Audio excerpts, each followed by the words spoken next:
Hello again, I'm Tripp Rogers, and this is Tripp's Take. Well, this past weekend, the Las Vegas Grand Prix. First time that Formula One has visited Las Vegas in over 40 years. And, you know, the build-up to the race was all about the negative. They talked about everything that was going on. And the idea here was to create an event that was unique. And it's Las Vegas. So, you know, the idea was to race under the lights on the Strip. Yeah, very fascinating, very cool. But there's another part to this that, you know, maybe they didn't think about. Now, they've made a huge commitment to this race. This race is not going to go away. There's a 3-year contract for the race now with a 10-year commitment along the lines. Formula One promoted this race, whereas otherwise they get outside promoters to promote. They promoted this race, spent $500,000 on building a facility for the pits and that kind of thing, and a showplace kind of grandstand. And I have to admit, the visuals were really cool watching them on the race, but there was one little itty bitty problem. They ran the race at 10 o'clock local time. Now, for those of you who don't realize, Las Vegas is on the Pacific time zone, which meant the race was on at 1 in the morning on the East Coast. It was 6 a.m. in Europe. Now, not what I would call the best of times. And I want to roll back a little bit because most Formula One races are started at 2 o'clock European time. Most of the races are in Europe. And they try to use that 2 o'clock time in Europe as the standard start time, which meant they were starting at 8 o'clock in the morning here in the United States. And I remember getting up and, being a sports fan with not much else on television, I would sit there and watch the races on Sunday mornings. And that kind of, rekindled my interest in Formula One. And it's not bad to get up on Sunday mornings and have a live sporting event to watch, such as the Formula One.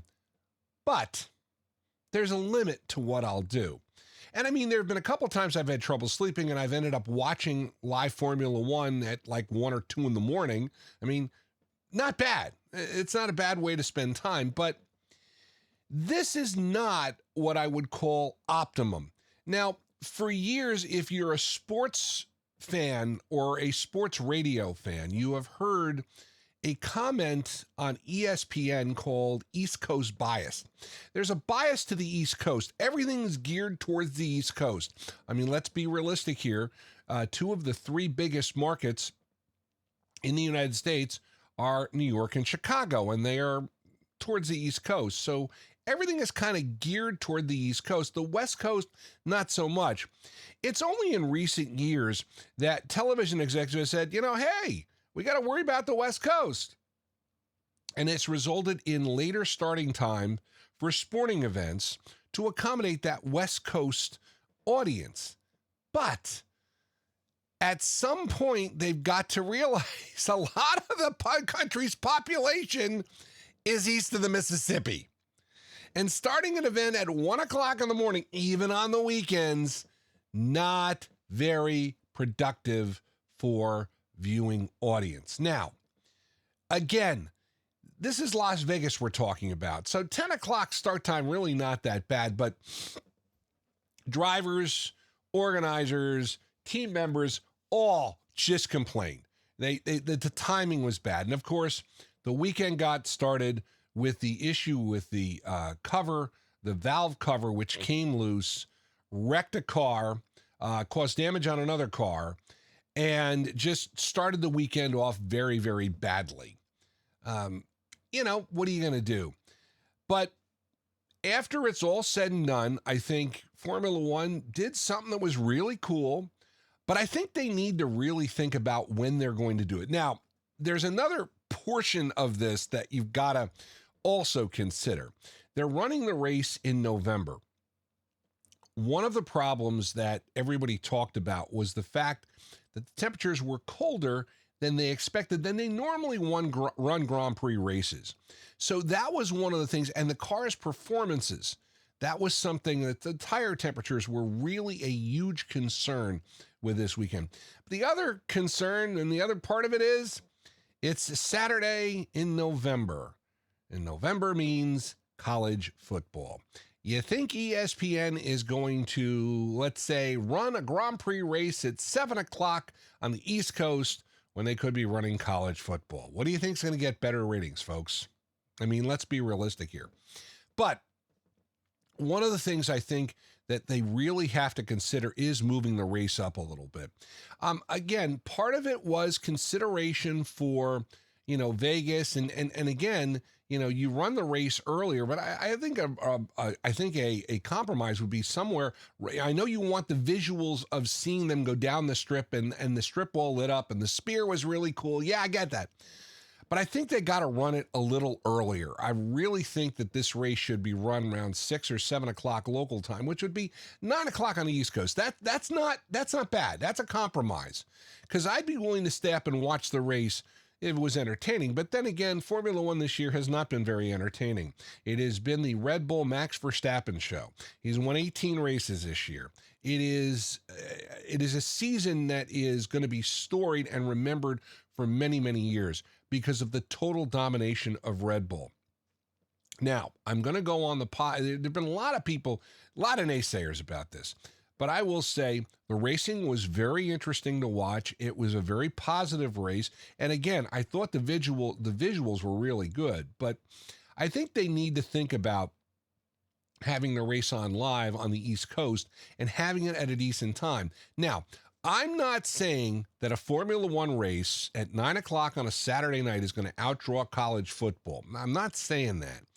But a Las Vegas race in prime time from 9 to 11, I don't think that's the worst thing on the East Coast.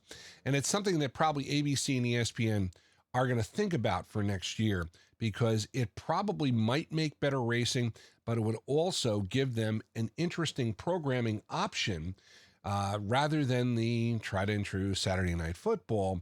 Of course, Saturday, if you recall, Alabama had a real close one, 66-7. Oh, yeah, I want to watch that game. Just kidding. But anyhow, so again, we'll see what happens in 2024. But a lot of people have said they've got to change the time for it.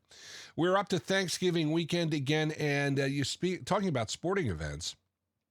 This weekend, we will see the first NFL game on Black Friday. Now, traditionally, Black Friday has been college football, and they've had a number of traditional rivalry games played on Friday, the day after Thanksgiving, on Black Friday. But this is something that is brand new, and the NFL is going to throw a game there.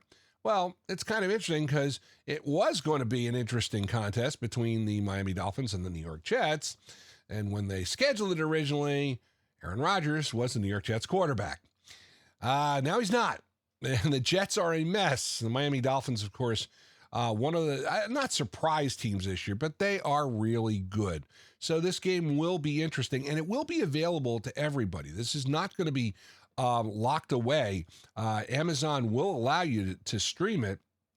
You just have to have access to the Amazon Prime app on your phone or on your television. But it's interesting because the NFL is trying to establish new ground. The Sunday morning games over in Europe, again, trying to establish new ground. And the NFL certainly has done that. I'll be curious to see how this Black Friday game goes because, again, you're going into a hot spot or a hotbed college football, and you have some of those traditional games, but again, it's all about what you can do, and Amazon's paying $1 million for the opportunity to broadcast this game. The only other thing is it kind of dilutes the Sunday.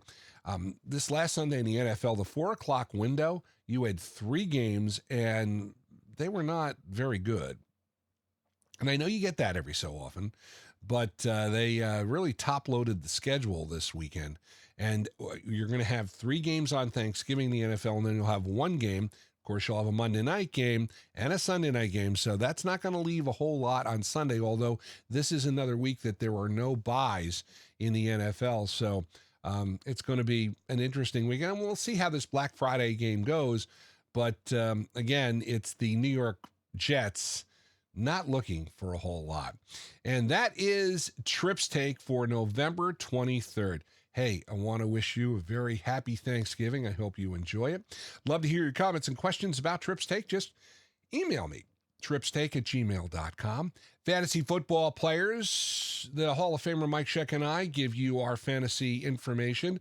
It is the Fantasy Sultans. You can find it on Spotify for podcasters, also on YouTube. Just search Fantasy Sultans, and the video podcast is already up for this week, because fantasy season, the fantasy week, starts early this week. Hey, if you like the music of the 60s, 70s, and 80s, and who doesn't, and some holiday tunes thrown in there, listen to WTRSradio.com. Join me again next week. For now, I'm Tripp Rogers. Thanks for watching. Make it a great one.